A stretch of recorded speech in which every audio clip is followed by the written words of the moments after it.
Hello and welcome in today's lecture. Today I am going to talk about Science and War, the essay written by Bertrand Russell, who is a famous philosopher, social critic, and a mathematician.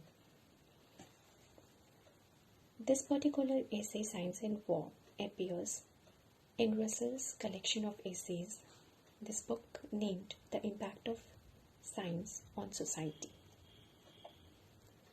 Russell basically is known for two of his writings. They are The Principles of Mathematics and Principia Mathematica. They are known to be the classics of mathematical logic.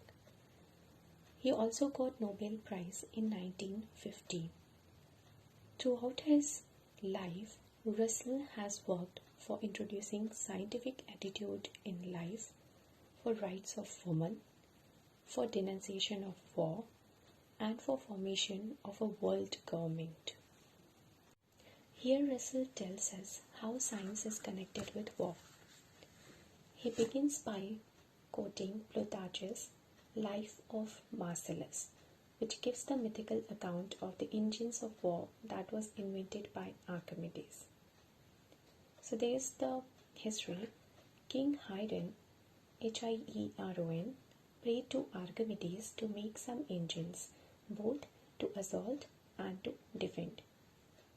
Though this king reigned most part of his time in peace without war, but these engines certainly helped the Saracens, his estate, when they were besieged. But then Romans were victorious, and Archimedes was killed by a plain infantry soldier. So Russell then talks of Greek fire, artilleries, and ammunitions that play a significant role in keeping or destroying an empire. He gives the examples of great men or women from history, such as Joan of Arc, Leonardo da Vinci, Renaissance men Galileo, who had the significant contribution in science, and they survived French Revolution's execution. Scientists like Faraday at that time condemned to make explosives for the sake of humanity. Russell also talks about martial power versus industrial productivity, where the latter, that is industrial productivity, is required for victory in war. He says that modern warfare has more deadly weapons, but comparatively it is less destructive because of the improvement in medicine and hygiene. For example, he gives some of the notions of plague and pandemic until recent times were actually responsible for completely destroying an army. He talks about two kinds of wars. One, where we are vanquished and it causes a disaster, and it is particularly seen in the recent time. And the second, we are only incurred by own self, where we have two kinds of wars, where first we destroy somebody, and the second where we are destroyed by somebody. And he also says that we always prefer to be incurred by ourselves. Okay. He fears the dangers caused by war by using atom and hydrogen bombs. And he also quotes Einstein, and he says that he also feared the dangers of extinction of all life on this planet.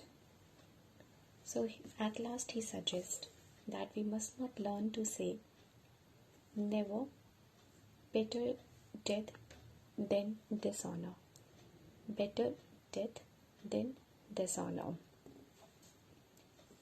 Sir कटा सकते हैं लेकिन sir झुका सकते नहीं. Okay. He rather says that learn to submit to law even when imposed by aliens. He gives some of the examples where I am taking only one. He talks about Indian and Pakistani issues, and he says that they cannot agree about Kashmir, therefore one of them must support Russia and the other the United States. For this he argues that life is important than these issues, otherwise human race will perish and will perish as a result of science. He suggests us to have a clear choice between reason and death. For reason, he says that, reason is something where we have willingness to submit to law as declared by an international authority. I hope you liked and understood this particular essay. Thank you so much.